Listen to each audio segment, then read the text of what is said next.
You see, 20 years ago, when everyone left this man high and dry, Stone Cold Steve Austin, see you, Vince. The Rock, see you, Vince. The current Universal Champion, Brock Lesnar. Take this job and shove it, Vince. I'm going to play football. You didn't know what to do. You turned around at a crew of rejects and misfits, and you begged somebody to step up. And I walked up to you and looked you in the eyes like a man, and I said, you give me a chance, and I will not let you down. And you gave me a chance, and I didn't let you down. And then you gave me another chance, and another chance, and another chance, and another chance, and more and more and more and more chances. I miss birthdays, weddings, and funerals for this. And I am not saying that, Mr. McMahon, for your sympathy. I'm saying it because stepping up isn't putting your life on hold for this. Stepping up here is making this your life and loving every second of it. That is why John Cena is the GOAT.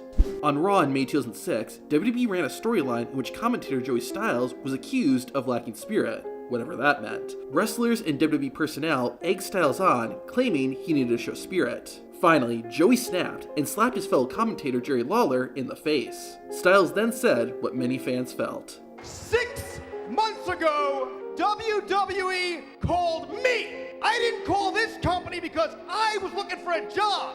I didn't need a job. WWE called me because they had humiliated and fired again Jim Ross. So I get JR's spot. And from week 1, week after week, I've got an ongoing lecture about the differences in professional wrestling and sports entertainment. I'm not allowed to say pro wrestling. I'm not allowed to say wrestler. I have to say sports entertainment and refer to the wrestlers as superstars. I'm told to deliberately ignore the moves and the holds during the matches so I can tell stories. Well, ignoring the moves and the holds is damn insulting to the athletes, the wrestlers, not the entertainers, who leave their families 300 days a year to ply their craft in that ring. So here's the best part. Because I'm not a sports entertainment storyteller, I get pulled from WrestleMania. And the reason I'm given is because I don't sound like Jim Ross, who was the guy they fired in the first place. That makes sense, right? Well, you know what? I am sick of sports entertainment. I am sick of male cheerleaders. I am sick of boogers and bathroom humor and semen, and I am sick of our chairman who likes to talk about his own semen. He mocks God, and makes out with the divas, all to feed his own insatiable ego. I never needed this job, and I don't want this job anymore. I quit! In 2011, CM Punk won a triple threat match to become the #1 contender for the WWE Championship. A week later, Punk attacked the WWE Champion, John Cena, and cost Cena the match. Afterward, Punk grabbed a microphone and aired the genuine frustrations he had. John Cena, while you lay there, hopefully as uncomfortable as you possibly can be, I want you to listen to me. I want you to digest this, because before I leave in 3 weeks with your WWE Championship, I have a lot of things I want to get off my chest. I don't hate you, John. I don't even dislike you. I do like you. I like you a hell of a lot more than I like most people in the back. I hate this idea that you're the best, because you're not. I'm the best. I'm the best in the world. There's one thing you're better at than I am, and that's kissing Vince McMahon's ass. You're as good as kissing Vince's ass as Hulk Hogan was. I don't know if you're as good as Dwayne, though. He's a pretty good ass kisser. Always was and still is. I am the best wrestler in the world.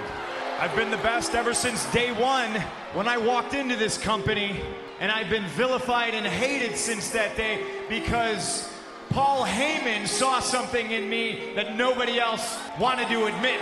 I've grabbed so many of Vincent K. McMahon's imaginary brass rings that it's finally dawned on me that they're just that. They're completely imaginary. The only thing that's real is me, and the fact that day in and day out, For almost 6 years, I have proved to everybody in the world that I am the best on this microphone, in that ring, even at commentary. Nobody can touch me. And yet, no matter how many times I prove it, I'm not on your lovely little collector cups. I'm not on the cover of the program. I'm barely promoted. I don't get to be in movies. I'm certainly not on any crappy show on the USA Network. But the fact of the matter is I should be. And trust me, this isn't sour grapes. But the fact that Dwayne is in the main event of WrestleMania next year and I'm not makes me sick.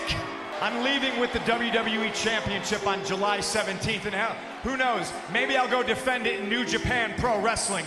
Maybe I'll go back to Ring of Honor. Hey, Colt Cabana, how you doing? The reason I'm leaving is you people, because after I'm gone, you're still gonna pour money into this company. I'm just a spoke on the wheel. The wheel's gonna keep turning, and I understand that.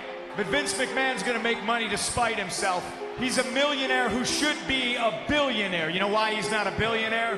It's because he surrounds himself with glad-handing, nonsensical, douchebag yes-men like John Laurinaitis, who's gonna tell him everything that he wants to hear. And I'd like to think that maybe this company will be better after Vince McMahon's dead. But the fact is, it's gonna get taken over by his idiotic daughter and his doofus son-in-law and the rest of his stupid family. In 2001, Paul Heyman's wrestling company, ECW, was forced to declare bankruptcy and shut down. Heyman then joined WWE and became an on-screen character. At one show, Paul was slated to have an in-ring confrontation with WWE owner Vince McMahon. Heyman wasn't given a script and was told to say whatever he wanted. Here's what Paul did with that power. See, you're a billionaire on other people's hard work. Your father, Vince McMahon, your father went around the country and shook the hand of every, you know I'm telling the truth, don't you?